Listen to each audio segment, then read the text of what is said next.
Alright, ladies and gentlemen, today we're going to do the next part of our defensive series. It's going to be about the generalized armed side of defense. If these really start getting traction, maybe I'll get more specific and narrow it down to individual firearm types. But this is just going to be a generalized into firearms, the different categories, things of that nature. Armed defense is the great equalizer. Armed defense is where you can get to where you are skilled enough that there are few that you aren't on level ground with. Personally, I prefer pistol work. Pistols are the general hand of all armed defense. They can do just about anything you ask of them. Any situation they can be applicable. And, well, not any. Most situations they can be applicable. They have moderate to high capacity capabilities.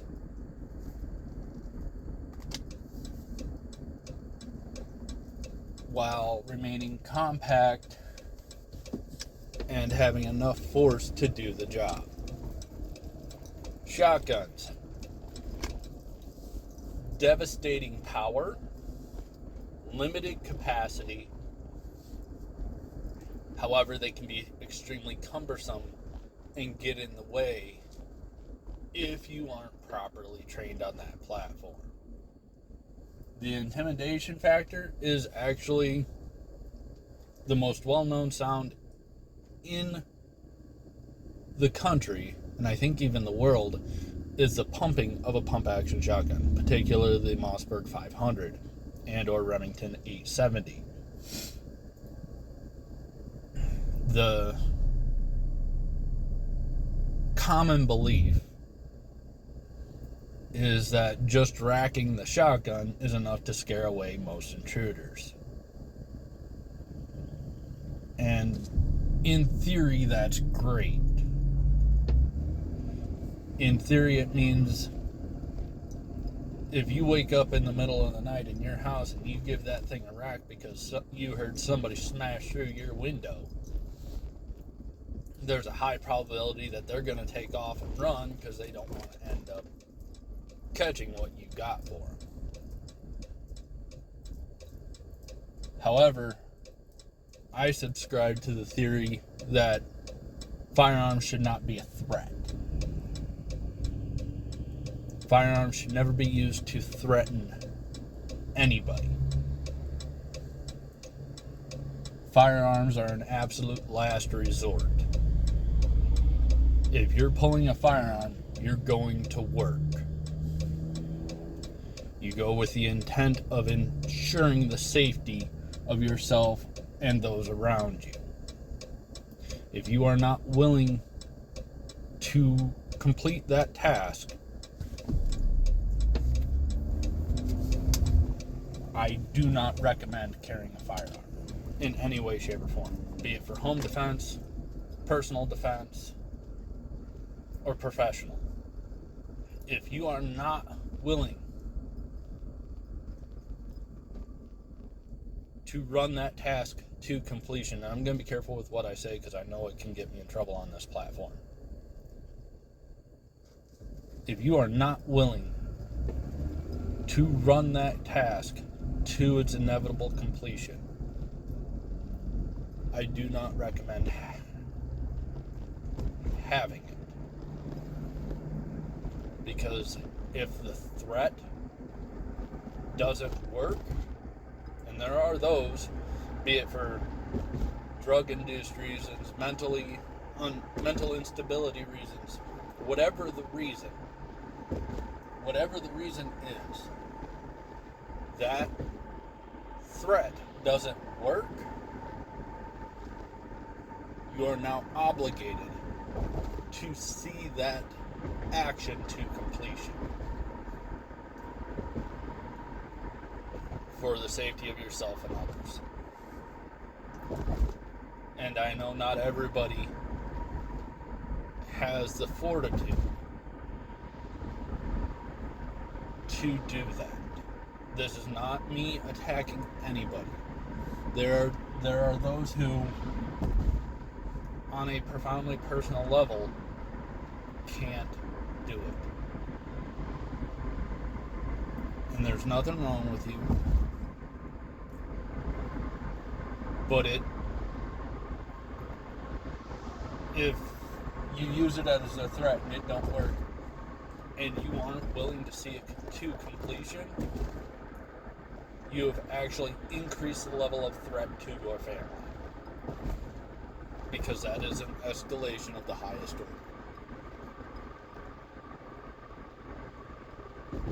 It has become a game of life and death. And if you aren't willing to finish it, they will.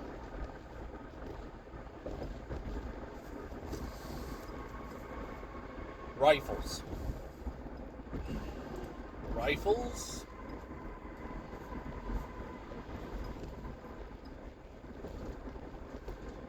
are what I would consider the expert level piece of equipment. They are extremely unforgiving of mistakes. And even if you don't make mistakes, accidents can happen. Pistols can penetrate through a human body. Shotguns, much less likely. Rifles will.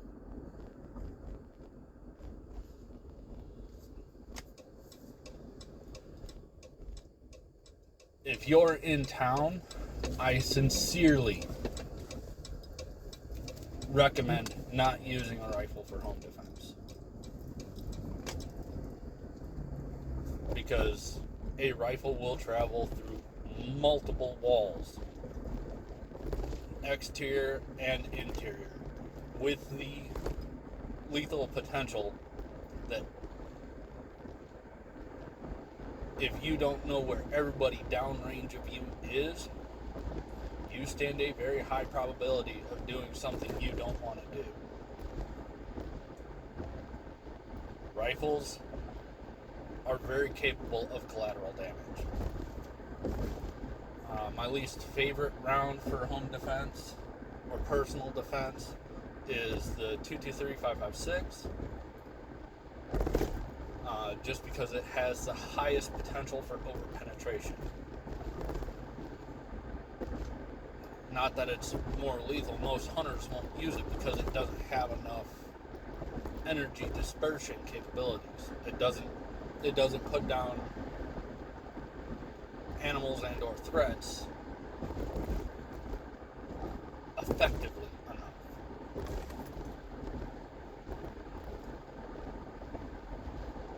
So the theory that an M4 is a weapon of mass destruction is absolute trash.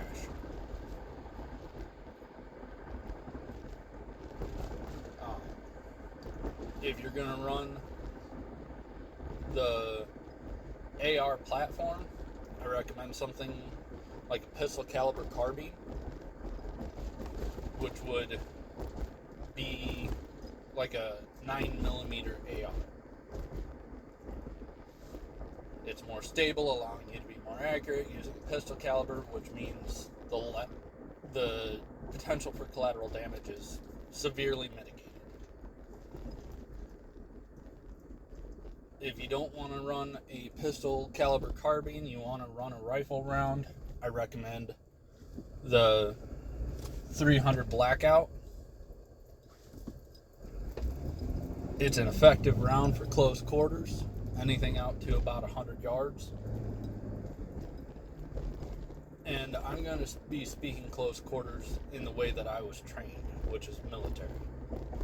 Anything within about 200 yards I consider close quarters work.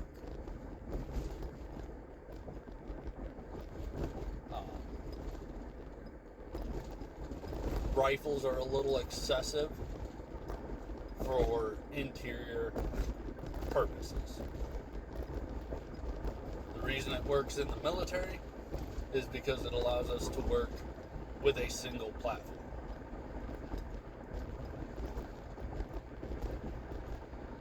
In civilian environments, where every round you unleash has a lawsuit attached to it if you make a single mistake, you need as much forgiveness for mistakes as you can have.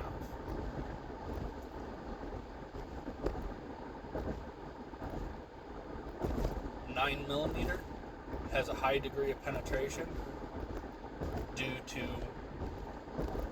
size, weight, and velocity. Size, weight, and speed.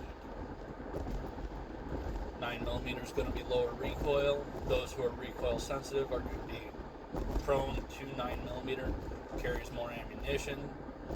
So if you throw your shots, if you aren't real on point with your targeting,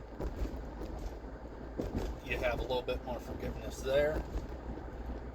But remember, it does run a risk of going somewhere you didn't want it to go.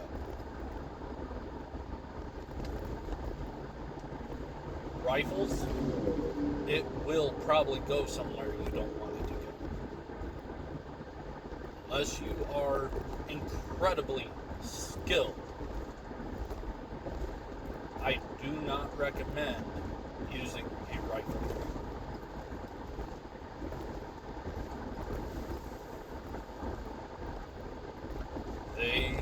They do not forgive mistakes. With a pistol, you're able to keep it close to your body, keep everything tight, mitigates the chances of fighting over your weapon.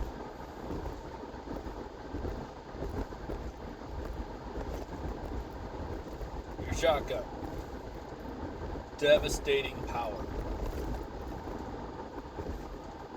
You hit your target, you're putting your target down. Your chances of having a round exit your home are negligible. Interior walls, it's punching right through them like a hot knife through butter.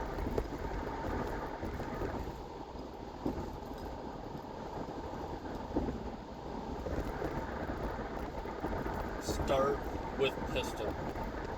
And remember, this is my opinion. I am by no means an expert, but I do have a fair bit of experience. I have studied ballistics. I've carried a firearm with me, both professionally and personally, for the better part of 20 years.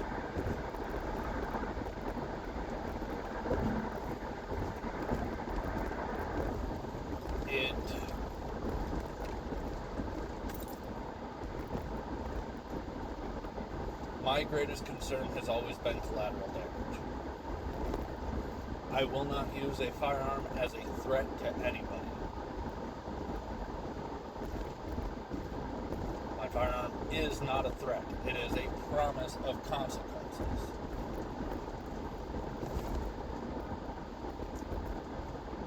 It is not my choice to use that firearm. It is their choice to make me use that firearm.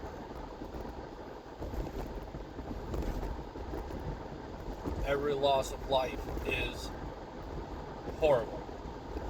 If a situation can be resolved without going fully kinetic, that is the way to resolve that situation. If you do choose to carry a firearm, it is absolutely pertinent to get training. Professional training is great. It's expensive.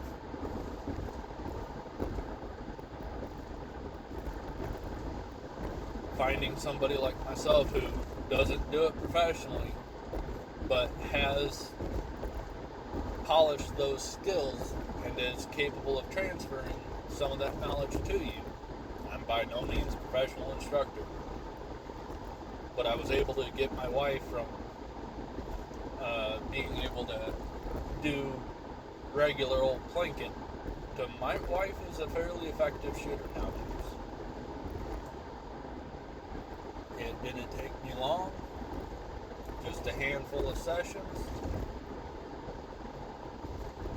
and she's capable of holding her own.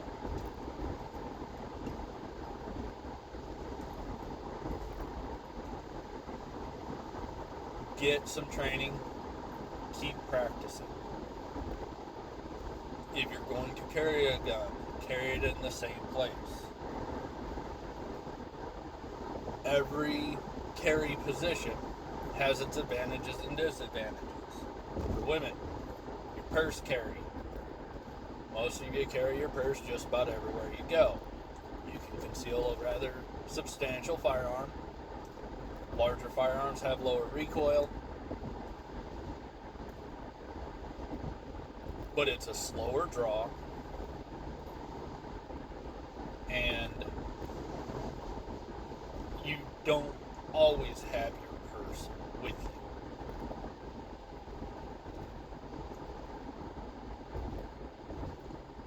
Appendix carry. Number one favorite of just about everybody. Lightning fast draw once you get it down pat. Easy access to your firearm. Makes for a very, very effective quick reaction.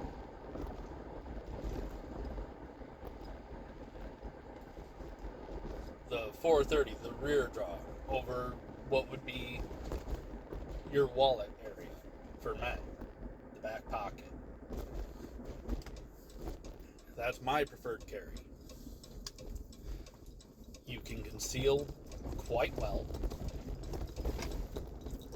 It's generally very comfortable to carry at that position. It is a slower draw, but it's also a camouflaged draw. 9 times out of 10, if a man is approached, it's because they want your wallet.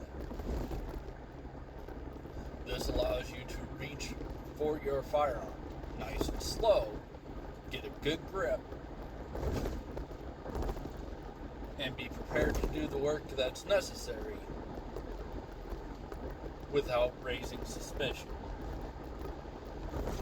mitigating their ability to react. In a mass shooter situation, it puts me at a disadvantage.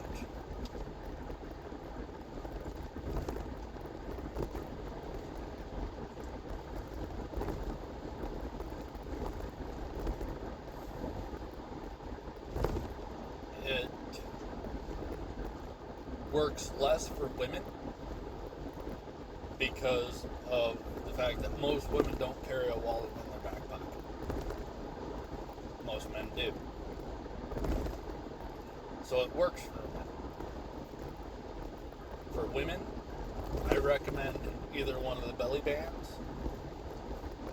which, from my understanding, are an incredibly comfortable way to carry a firearm. It conceals well. The appendix carry, or the purse carry. It is upon you to decide what your highest level of concern is. Are you most concerned that somebody's going to be mugging you on a street corner? Are you most concerned about a potential for mass shooters? Are you most concerned about a physical attack for unsavory reasons? The tighter you're able to move, the better your odds of coming out of this alive. Coming out of this relatively unharmed.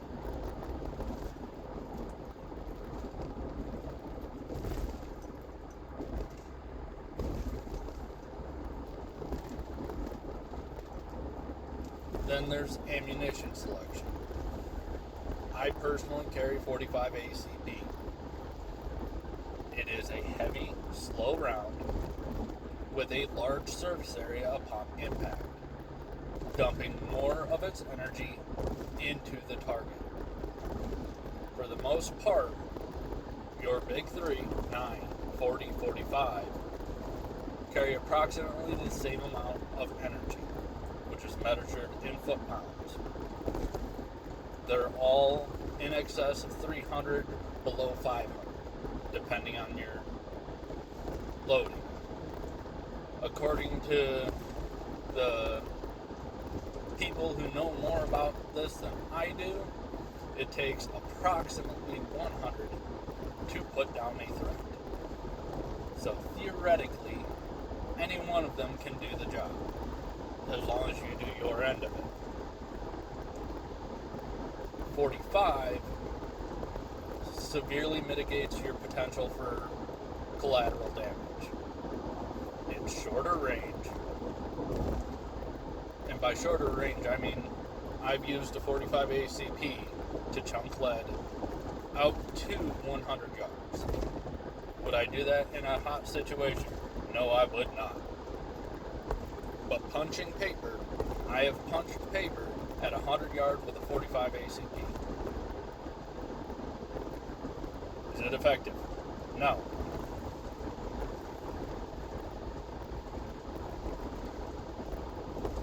But those who say it doesn't have enough reach are wrong. It'll get the job done at all of your working ranges.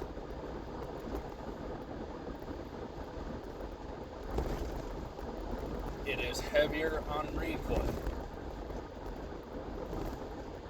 It is a lot slower on your follow-up shots. But as long as you're doing your part, putting the rounds where they need to be, your chances of collateral damage are negligible. You'll never completely zero out your chances of collateral, even with a 22.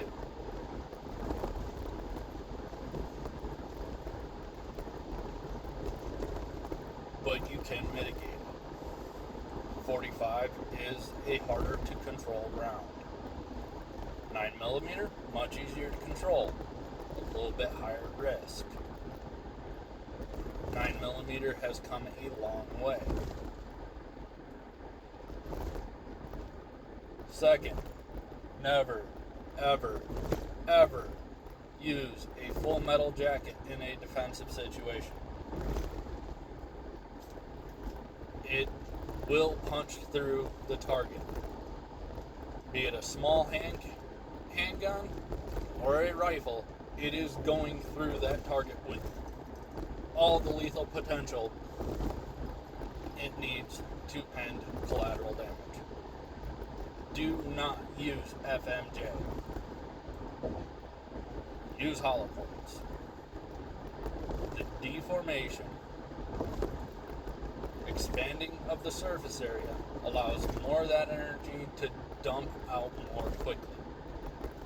45 has the highest surface area, meaning it dumps the most of its energy where you want it. 9mm, it dumps a lot of its energy. It gets most of its energy from speed rather than weight like the 45. It does dump the vast majority of its energy in the intended target. However, due to its smaller surface area and higher speed, it does have a higher potential for overpenetration. Shotguns. If you're using buck, bird, shot rounds of that nature, your chances of overpen are pretty low. Your chances of causing collateral damage, moderate. Remember, your BBs spread out. They open up, causing a higher surface area for that energy. But if you're off, those pellets can go places you didn't anticipate them going. Out to about 25 yards, for all intents and purposes, the impact area is relatively equivalent to a slug. If it impacts a soft target between you and 25 yards, it's going to spread out and dump its energy rapidly,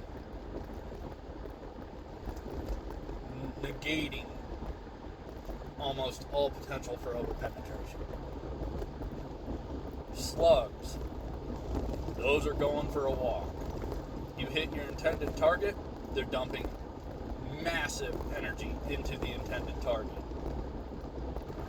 And it will put the target down.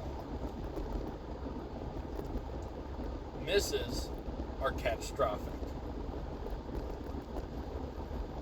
They will walk through interior and exterior walls like they don't exist. And they will cause harm to distances in excess of 200 yards, depending on the slug you use.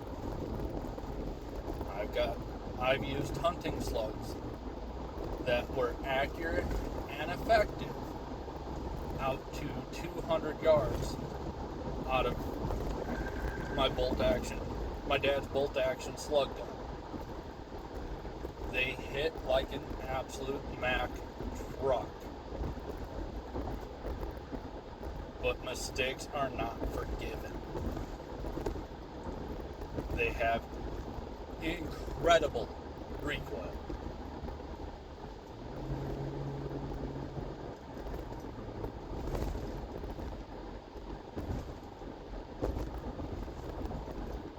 I don't recommend them for home defense. Rifles, all the control you can ask for. Rifles, just about every rifle you can use for work is effective out to 200 yards. Even the 300 Blackout, if you do your part, 200 yards shouldn't be too much of an issue. However, trying to say you had a legitimate threat to your well-being and or the well-being of somebody else at 200 yards is going to be real hard to explain to the courts.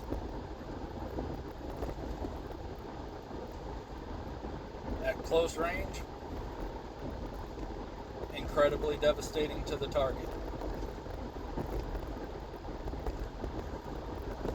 Again, you run into the overpen due to surface area versus energy.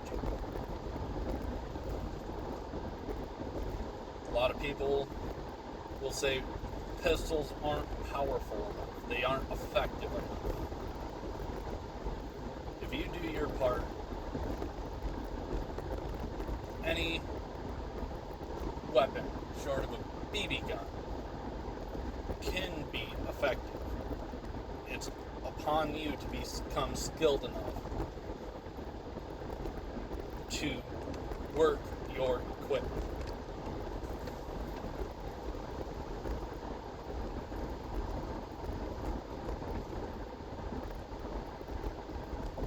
At the end of the day, my goal is to give you the information you need to keep yourself safe and make an educated decision properly fitting to your situation.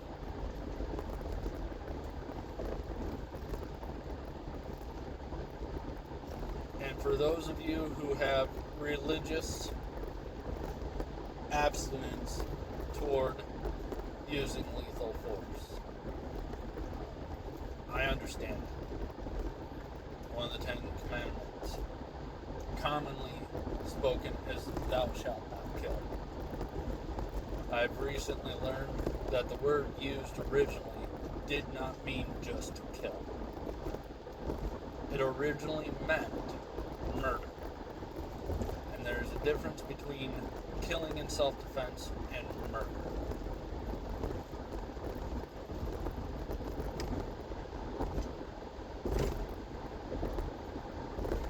I will never advocate for murder, but defending yourself by whatever means you have to, I'll advocate for that every day of the week. And even Jesus said to be prepared. Luke 22:36. Sell your cloak and buy a sword.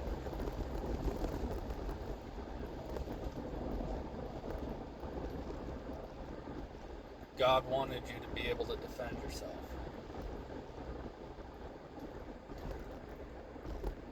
Because, yes, are we in the middle of a spiritual battle, a battle for the soul of this country and its people? Yes, we are.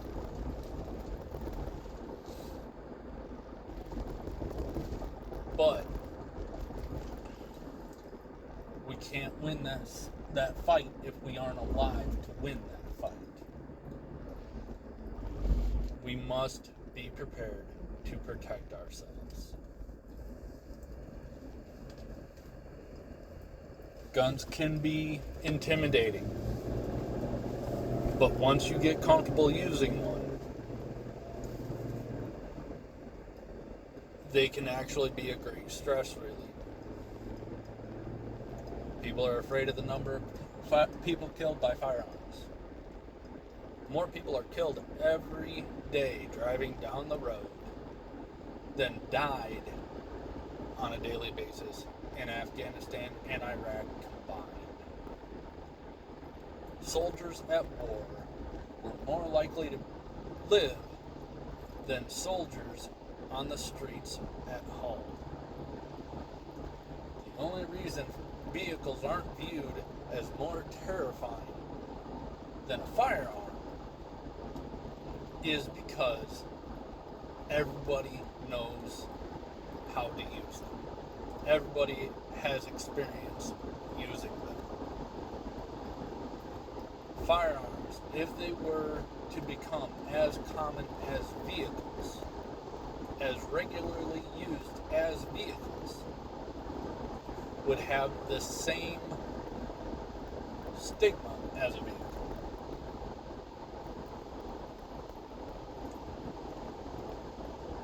Do not let those who are ignorant, and by ignorant I am not trying to be insulting.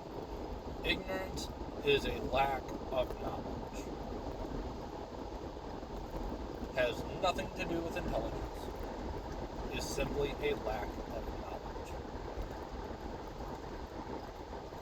You can be the most intelligent person on the planet and be 100% ignorant on any one given subject. Stupidity is a lack of willingness to cure your ignorance.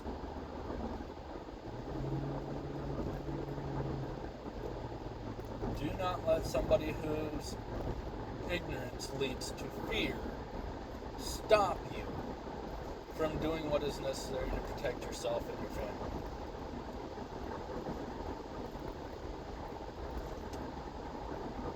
Get the equipment you are comfortable with. Don't go out and just buy whatever gun is recommended to you.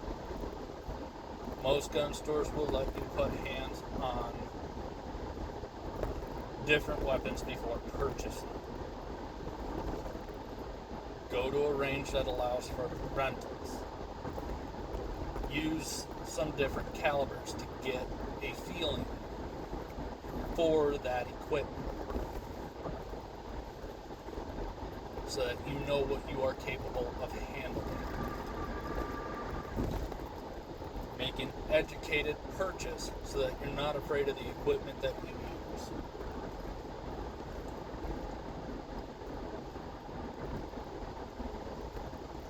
Those are the best general tips I can give you.